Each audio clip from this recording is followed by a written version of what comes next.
Okie dokie, guys. So the first thing that I want you to do is to copy just this teak right here and then copy this word problem. So pause the video for me and copy that and then come back.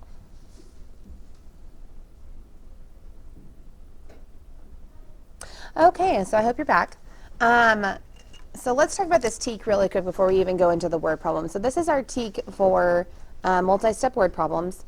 And I really want us to pick out a couple of things here because there's a certain way that we need to go about this, that they want us to go about this, to where we aren't even actually solving them with strip diagrams. We're really just showing how the problem can be represented by that. So let's read it. So it says, represent multi-step problems involving the 4 operations with whole numbers using strip diagrams and equations with a letter standing for the unknown quantity. Okay, so what does represent mean? It means show, right? Show.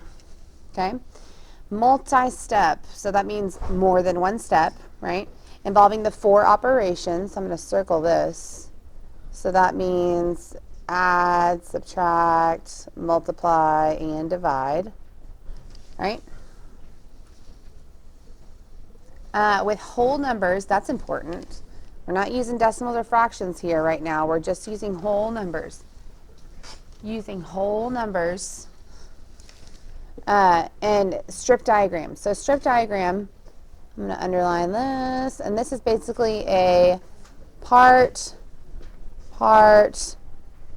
whole box, okay? Part, whole box. That just means that it is a box that in the problem we're showing, you know, what are we solving for? If we're solving for the whole, that's going to be our unknown. If we're solving for a part, that's going to be our unknown. So it's really just going to help us visualize the problem better. And an unknown quantity, it says a letter standing for the unknown quantity. A quantity means like the number, the unknown number that we're looking for. The number we are looking for. Okay? So that's basically what we're going to be doing with multi-step problems and strip diagrams. Let's take a look at this first problem. So it says Mitchell collected 120 apples from his orchard.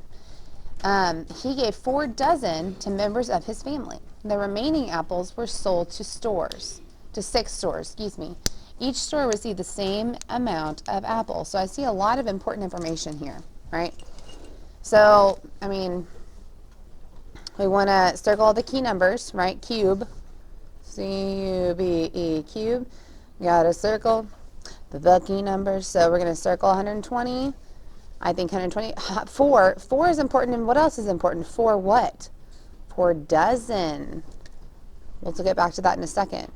And then 6, that's important. And then math action words. Remaining. Remaining is a, sorry, we need to underline the question first. Oh, there was not a question. The question wants to know like how many were given to each store. That's what the question is. And then, so we'll write that down here. How many apples were given to each store? All right, so there's some things we got to figure out before we can find out how much we're given to each store. But now we need a box of math action words. So remaining. Remaining is a very important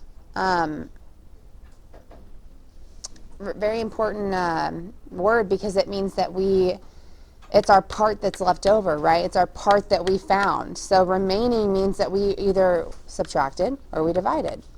The remaining apples were sold, very important. We're losing the apples if we're selling them, to 6 stores. Each store received the same amount of apples. So a lot going on here, right? So one thing that multi-step problems and strip diagrams is going to make you do is to really remember all of those word problem strategies that we've been talking about throughout the year. Okay, so a part whole box looks something like this. Well, it's going to depend on, it's really going to depend on the problem, but I'm going to draw it in a pencil first. Okay? So we've got our whole,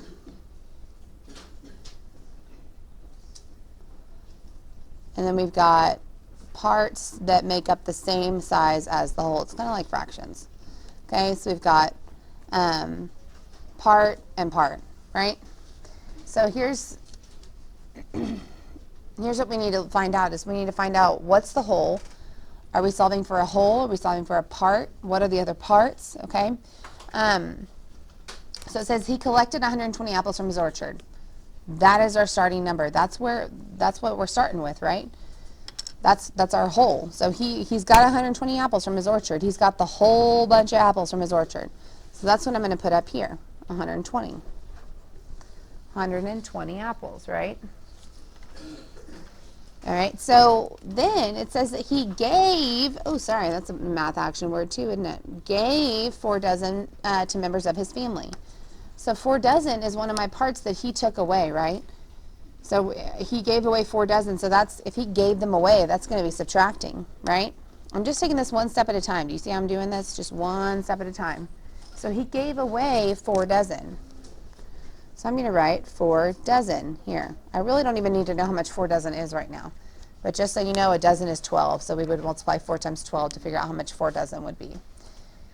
So this is the part that I need to know, because it says that the remaining apples, so whatever is remaining after he gives away those 4 dozen, were sold to 6 stores, and each store received the same amount of apples. So what does each mean I'm going to be doing? Which 2 operations are my options here? I'm either going to be multiplying or dividing, right? So if I have 6 stores that I want to give them to, and then I've got all these remaining apples, and I'm going to give some to each of those 6 stores, what do you think I'm going to be doing? Am I making my number of apples grow? No. No, I'm taking that amount of apples that I have left, and that's my new whole, and I'm dividing those into 6 stores. Okay, so what we're going to do here is we're going to divide this into 6 parts. Okay, and we're going to say that this would be A and A and A and A and A and A for apple. Okay, so what this means is that we would do 120 minus 4 dozen, and then whatever we got there, we would divide that into 6 different stores, okay? And that one number that we got, so whatever number we get, that's what it will be in each of these boxes. So each, whatever A is, if we have that 6 times plus 4 dozen, that should equal 120. Okay, that's all a part whole box is. It's just a way to show the whole and the parts, no matter how many parts there are. There could be 2 parts, there could be 10 parts. It just depends on the problem, okay? So let's write an equation for this. So how would we figure this out? What did I say that we were going to do? We were going to start with 120, and what were we going to do? We were going to subtract, right? 4 dozen. How much is 4 dozen? I said that a dozen was 12, so 4 dozen, let's count by 12s. 12, 24, 36, 48, right? 48. So I'm going to subtract 48. And whatever that is, I'm going to put that in parentheses because I want to know whatever that answer is.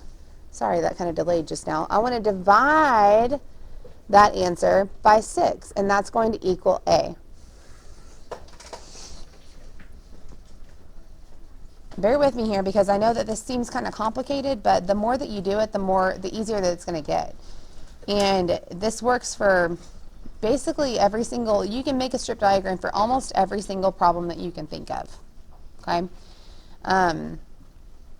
Even if it just said, you know, he gave 4 dozen to members of his family and he wanted to see how many were left, well, all he would do, all this would be right here would be just one box, and it would be 120 minus 4 dozen, and that would equal whatever this box would be. Okay? But this is our equation for that right there. Okay? Alrighty, guys. We will practice some more tomorrow. And again, it doesn't really, I'm not really concerned with us solving them right now. I just want us to be able to make the strip diagrams and take those problems one step at a time because multi-step problems are hard, right? We need a way to simplify them and make it visual, and that's exactly what this does right here. All right, guys, have a great